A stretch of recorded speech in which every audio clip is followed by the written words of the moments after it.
Hello, I'm Andrew Schaap and welcome to Visions of Representation, a series of interviews with scholars in democratic theory that we've recorded as part of the Horizon-funded Redirect project.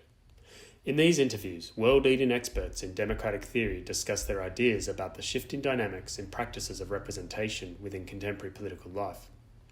In this interview, I caught up with Professor Mark Warren at a workshop on Can Public Deliberation Help Address the Environmental Crisis at the University of Exeter in May 2025. I began by asking Professor Warren to explain the problem he addresses with his co-authors about what incentives elected political representatives have to include democratic innovations like citizens' assemblies within conventional representative processes. Yes, well, I mean, the big problem is that representative democracies are not really doing the work of democratic legitimation of collective decisions that they probably have done in the past, and probably because our societies are more pluralistic, they're more complex, many more levels of government, and so on and so forth. So we have a kind of a set of democratic deficits, as we call them in political science, that are leading to today, the collapse of kind of mainstream parties, coalition building, and so on. And this is undermining, our government's capacities to do things for the people. And on the other side, many of us have been thinking about what we now call democratic innovations, new ways of getting citizens involved in decision making and advice, new ways of legitimating public policies, and so on. But the kind of growing field of democratic innovations, we have mostly thought through from the citizen side. We're very sympathetic to citizens who feel disaffected and aren't thinking about what they're doing. We're very sensitive to decisions that are made without sort of sufficient inclusion and deliberation. But we haven't thought about how these processes plug into democratic systems. And because democracies are really complex ecologies of institutions and practices, we need to think about these interfaces.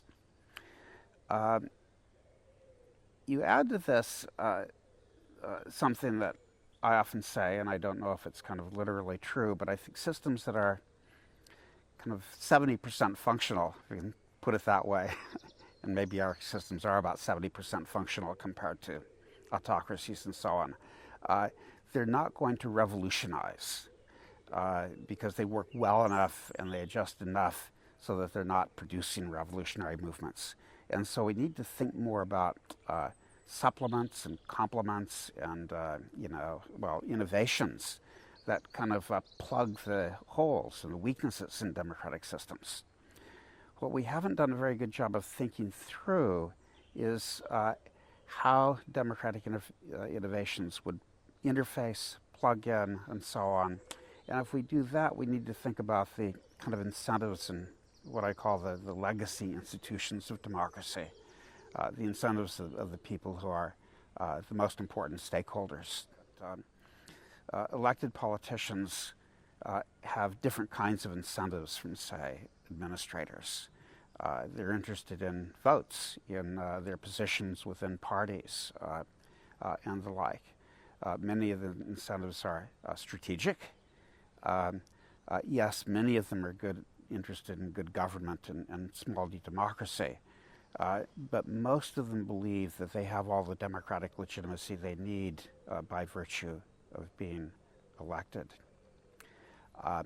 And so there's quite a bit of some combination of, I think, ignorance of democratic innovations, but also they don't see what democratic innovations would do for them.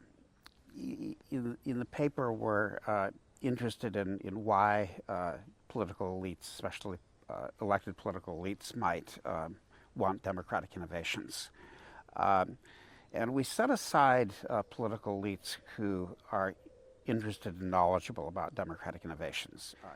And we're setting those aside and we're focusing on the politicians who don't know very much about democratic innovations, and perhaps even if they did, they would avoid them. And we think there, theoretically could be a number of reasons for this. One is just ignorance. If you ask many of these politicians about, alternative ways of doing democracy, what they think about usually are town halls. Actually, this would be a kind of democratic supplement, not an alternative way of doing democracy. And politicians do town halls, but often they avoid them because it's angry constituents who show up and yell at them, or well-organized special interest groups who come up and give their spiels. And then there are referendums and other kinds of ballot initiatives. Again, reasons for skepticism. Brexit would be kind of exhibit A here, that it can really, a referendum on an important, complicated issue can really screw things up. California's Proposition 13 set off a whole cascade of governing problems. And then knowledge of what might be done to supplement elections kind of runs out. So there are those politicians that just don't know what is going on. There are politicians who do know something about this, but they're worried about setting up competing sites of democratic legitimacy and authority. And I think they're just, probably legitimately worried about bringing together kinds of legitimacy so that they have the legitimate capacity to make decisions. If you split that across processes or across bodies, you can produce more gridlock. So that's a probably better reason to avoid democratic innovations. So in the paper, we try to think about how it is that what we're calling democratic deficits might create strategic incentives for politicians to reach for democratic innovations. And in thinking in this way, we're also imagining, alongside of Madison and many others who think about institutions, that strategic incentives can produce democratic consequences that exceed the intentions of, in this case, elected politicians. One of our premises, though, is that elections are not doing all of the work of democracy building and democratic legitimacy. And this is part of what we're seeing in, again, more unhappiness, declining trust in government, more disaffection, again, collapse of coalition parties, and so on. So when we're thinking this through, we're asking how these produce strategic incentives for politicians to begin to think more seriously about democratic supplements and complements. So what we tried to do is to put a little bit of theory on the idea of democratic deficits, arguing that for a political system to function democratically, it needs to empower inclusion. Once people are at the table, the inclusions, people's preferences and so on need to be deliberated and combined into collective agendas and collective wills so that they can be voted on and acted upon. And then systems need to make decisions so that essentially people can provide for itself, right? That's the kind of end state of democracy. And we think that there are deficits that show up in each of these categories, inclusion, kind of collective will formation, deliberation, and decision making. So much of the paper is about parsing out more specific kinds of deficits within this broader theoretical framework. Yes, so with respect to inclusions and inclusion deficits, politicians do well from an electoral perspective if they can add people to their constituencies, mobilize their voters, and so on. And one of the ways that they can do this is to use some kinds of democratic innovations, and probably the most famous one is participatory budgeting, which was created in Porto Alegre, Brazil, in the 1980s by a labor government that was seeking to mobilize voters in the favelas, the poor people who often don't vote. And so they put together a process called participatory budgeting, which hands over some portion of the municipal budget to, in this case, mostly people in the favelas to decide what to do with it. I won't explain the system, but what it does, in addition to bringing services to the favelas, it is also mobilizing voters for, in this case, the Labor Party in Porto Alegre. So that's a case of a democratic innovation speaking to mobilization problems of elected officials. There are also problems when people mobilize against a sitting politician. And here a really interesting example is from my own town of Vancouver, where the city had hoped to put together a 30-year plan for densification of a neighborhood of about 20,000 people. They were opposed by homeowners in the neighborhood. Homeowners are very well organized. You know, they're older, whiter, long-term residents, but also only make up about 30% of the population. And the city politicians, of course, noticed that the 70% of renters who are younger, more likely to be immigrants and so on, but also likely to vote, that these people didn't have a seat at the table. And so in addition to what they usually do, which are hearings and workshops and things like this, they put together a citizens' assembly that is based on near-random selection of the population. The Citizens' Assembly was tasked with putting together a 30-year plan. What the politicians were able to do with this was to bring in really 70% of the unorganized neighborhood to give them a voice, but also in doing that create and expand their electoral constituency, while kind of neutralizing what was the overwhelming minority voice of the homeowners, who couldn't very well run against a very clearly democratic, representative democratic process, this Citizens' Assembly. Another area in which there are democratic deficits are in processes that transform issues into potentially actionable agendas. And politicians often have a hard time with issues that touch on identity, or issues that involve collective action problems like tragedies of the commons. So these are areas where we think politicians, if they knew about democratic innovations, might reach for them. And a couple of good examples would be these. In Ireland, politicians found that they were hamstrung on two issues, abortion and marriage equality, where the public was essentially moving ahead of the political system. The political system at the top was gridlocked. I'm going to oversimplify this, but you'll get the point.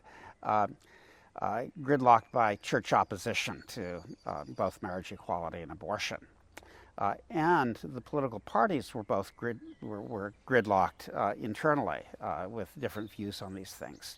And so at some point, some academics put together a citizens' assembly, brought politicians in. Politicians liked what they saw in terms of people deliberating about these issues, and supported politically two new citizens' assemblies, many others as well, but I'll talk about these two, one on abortion and one on marriage equality, on the condition that these then go to referendum.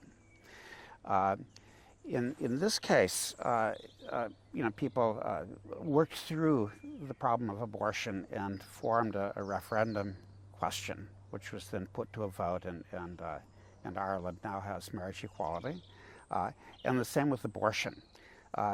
So what we're seeing here is that politicians, even though they're elected, didn't have the capacity to kind of form agendas on these things, and so they found a way of handing it off to the people, and handing it off to the people through a fairly smart democratic innovation. Another case of a hard issue would be, what we might call just in political science collective action problems, where there are problems, but it's hard to get people to together because the incentive structure is wrong. So climate change action mitigation is one of these problems where you have often focused costs, but the benefits are long-term.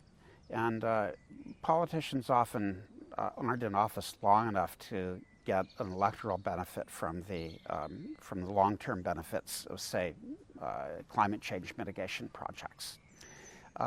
This is a great case for the use of things like citizens' assemblies, and especially visible ones, where people can talk through the dimensions and the seriousness of the problem and come around to the idea that they might pay now for benefits later, and benefits for their children, their grandchildren, and so on. In this kind of case, something like a citizen assembly can lead on the issue and make it safe from an electoral perspective for a politician to then advocate for and vote for climate change mitigation policies. Yeah, and the third area of democratic deficits, we're just calling collective decision-making deficits, which have to do with the ability of institutions to collect enough legitimacy in order to make decisions. And often democracies fail because they can't get things done. So we think that there are quite a few issues where new kinds of processes could increase collective decision-making capacities for elected politicians. And one of the cases we talk about in the paper is a case called Oregon Health Decisions. In this case, this is an old case going back to the 1980s in the state of Oregon, where the state was running out of Medicaid dollars, where Medicaid is the program that takes care of health care for people who fall below a certain income threshold. And what the state wanted to do was to redirect dollars from, say, dialysis for the last week of life, which is terribly expensive, to things like nutrition programs for expectant and new mothers and new infants. But the legislature, even though they wanted to do this, knew they couldn't develop a list of who lives and who dies. And so they couldn't make a decision in a way that they thought was rational. So they set up a nonprofit called Oregon Health Decisions. The nonprofit spent a year or so doing focus groups and holding hearings, and they did all sorts of things. But the effect of this was to cause the issue to penetrate the Oregon public sufficiently so that the support for increasing taxes to support Medicaid went from, I'm going to make up these numbers, but they're very close to correct, went from the 20s to the 70s. And this enabled the Oregon legislature to make it a rational decision in this case to deal with Medicaid issues because the parameters have been changed because they used a democratic innovation or a set of democratic innovations to change the sort of public opinion on the ground. So that's one kind of case. Another kind of case is, of course, Brexit, and this is a negative example where David Cameron was trying to deal with a split within the Conservative Party by handing the decision over to the people, right, the Brexit referendum. And of course, what David Cameron wanted was for people to, vote to stay in the EU and so on. But instead, because this was a complicated issue, which most people didn't understand, we got Brexit. Now, there were some post hoc experiments run by Graham Smith and a number of other academics where they ran little citizen jury-like processes, that is, randomly selected deliberative processes. And they oversampled for people who had voted for Brexit, so there are more Brexit people in these citizen assemblies than supporters. What they found was that Brexit would have failed quite significantly had the vote been preceded by a citizens' assembly or citizen jury-like process. And what we've found from other kinds of cases is that if a referendum is preceded by some of these processes, and if they have some public profile, voters will tend to look at the citizens' jury, citizens' assembly, and trust their judgment. And this can go in two ways. If the judgment all is in one direction, voters tend to follow the citizens' assembly and then vote for a position that has now been well deliberated by people like them, by kind of fellow citizens. If the citizens' process, it's called the Citizens Initiative Review, that's the name of the process. If that gridlocks, right, say if it's a 25-person jury and it's a 12 to 13 vote, there's another interesting effect, which is that people pay more attention to the issue, and because it's gridlocked, they learn more about it. And so they know more when they go into the ballot, into the voting booth. Now, research also shows that, by 3 or 4 months later, they've forgotten most of what they learned, but nonetheless, they become more informed and are more likely to make good decisions when they vote. So in both of these cases, well, you can see that tough issues that are damaging collective action capacities by governments can be improved by these democratic supplements or democratic innovations. We do need to keep in mind that elites will call things democratic that are not necessarily democratic. And so we need to be very careful about the normative claim of improving democracy. There's been some research on the degree to which politicians, but not just politicians, administrators and so on, will make a decision and then they want to put a democratic veneer on the decision. So they will organize a process and hope that the process then validates what it is that they've essentially already decided. So we call this democracy washing. And we wouldn't want to be claiming that this is something that is deepening or improving democracy. What it is, of course, democracy washing. So that's been documented in a lot of cases. And you can see why politicians might want to use democratic innovations in this way, because it reduces uncertainty, it produces apparent public support for things that they've already decided, and so on. But certainly as democracy advocates would want to watch this very carefully. The other kind of thing that's been documented is what the field is now just called cherry picking. So, politicians may support a citizen-based process. The process comes up with 25 recommendations. 4 or 5 of which already correspond to what the politicians or the administrators have already decided or would like, so they pick those out and then don't act on the rest of them or table the rest of these the recommendations. And of course, that's a use of a democratic innovation or an apparently democratic innovation to manipulate the process. So those are, again, the sorts of things that we want to watch very carefully to see if this is going on. But all that said, it's often the case that these processes, the manipulative processes, will backfire.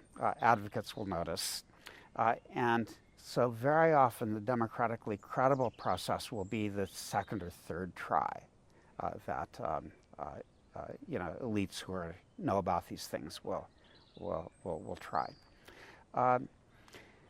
Overall, I think that I'm fairly optimistic about these processes if they're used carefully and smartly and plug in, especially these issues where elected politicians have trouble, including or forming agendas or deciding. And if our democratic systems could shift in this direction, it might significantly reduce democratic deficits, significantly increase responsiveness of the system to citizens, which is, of course, what democracy is all about. And long term, I'm relatively optimistic that we can get there.